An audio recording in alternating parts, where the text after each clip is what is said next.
Gopal, I am pregnant, मुझसे शादी कर लो। क्या? तुझे पाल पोस के इसलिए इतना बड़ा किया है कि तू हमें ये दिन दिखाए। अरे मम्मी ये झूठ बोल रही है, ऐसा कुछ भी नहीं है, हम सिर्फ दोस्त हैं। तू चुप कर, मुझे अच्छी तरह पता है कौन दोस्त है और कौन नहीं। जब आंटी जी आपको पता ही चल गया है तो एक काम कीजिए ना, आप हम दोनों की शादी करा दीजिए। शादी? अरे बेटा, ये तो क्या कह रही है? अगर मैंने ऐसे तुम्हारी शादी करवा दी तो समाज वाले क्या कहेंगे? लेकिन आंटी जी, अगर मैंने अभी जाके समाज वालों को बता दिया तो सोच लीजिए समाज वाले क्या क्या बोलेंगे।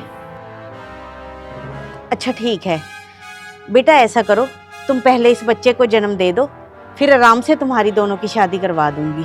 अरे पर मैं क्यों करूंगा इससे शादी जब मैंने कुछ किया ही नहीं? और क्यों पालूं मैं किसी और का बच्चा?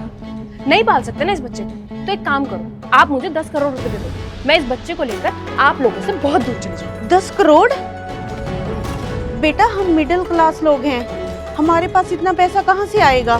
या तो तुम मुझे पैसे दे दो या तुम मुझसे शादी करो, नहीं तो मैं तुम दोनों के खिलाफ कोर्ट केस कर दूंगी। और तुम्हें तो पता ही है ना कि कानून लड़कियों की कितनी सुनता है। तुम ऐसा करो, दोनों अंदर चलो, मैं अभी आती हूँ। हर्षिता तुम अच्छे से जानती हो ये बच्चा मेरा नहीं है, नाटक बंद करो। ये बात तुम जानते हो कि ये बच्चा तुम्हारा नहीं है, मैं जानती हूँ, लेकिन तुम्हारी माँ तो नहीं जानती ना। तो फिर तुमने ऊपर झूठ क्यों बोला? पैसों के लिए। लेकिन मैं इसके कोई पैसे नहीं दे रहा क्योंकि ये मेरा बच्चा नहीं है। तो ठीक है, मैं तुम पे कोर्ट केस कर देती हूँ और वहां जो तुम्हारी बेइज्जती होगी ना उसके लिए तैयार रहना। लेकिन अगर तुम बेइज्जती नहीं कराना चाहते तो चुपचाप मुझे पैसे दे दो।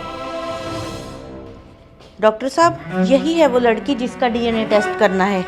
डीएनए टेस्ट क्यों? इसी से तो प्रूफ होगा कि ये बच्चा गोपाल का है या नहीं। तुम तो सच बोल रही हो ना, तो डर क्यों रही हो? डीएनए टेस्ट करवाओ। आओ डॉक्टर साहब, आप ब्लड लो। नहीं, मैं प्रेग्नेंट नहीं हूँ, ये सब मैंने झूठ बोला था। मुझे तो पहले ही पता था कि ये झूठ बोल रही है, और ये कोई डॉक्टर नहीं है, ये गोपाल के बचपन का दोस्त है अनुराग। और साथ में एक वकील भी। अब बताओगी तुम्हें ड्रामा क्यों कर रही थी? हाँ, अब सच बताओ इनको भी, क्यों किया तुमने ये सब? पैसों के लिए। मैंने अक्सर देखा है कि जब लड़की ऐसी कोई भी बात लड़के के घर वालों से करती है तो वो चुपचाप उसे पैसे दे देते हैं ताकि उनकी बेइज्जती ना हो, इसलिए मैंने ये सब किया। शर्म आनी चाहिए तुम जैसी लड़कियों को, जो चंद पैसों की खातिर लड़कों की इज्जत को दांव पे लगा देती हैं। ये तो अच्छा हुआ कि अनुराग समय पर आ गया और मेरे बेटे की जिंदगी बर्बाद होने से बच गई। और सही कहा था तुमने, कानून तो तुम जैसी लड़कियों की ही सुनता है, लड़कों की नहीं।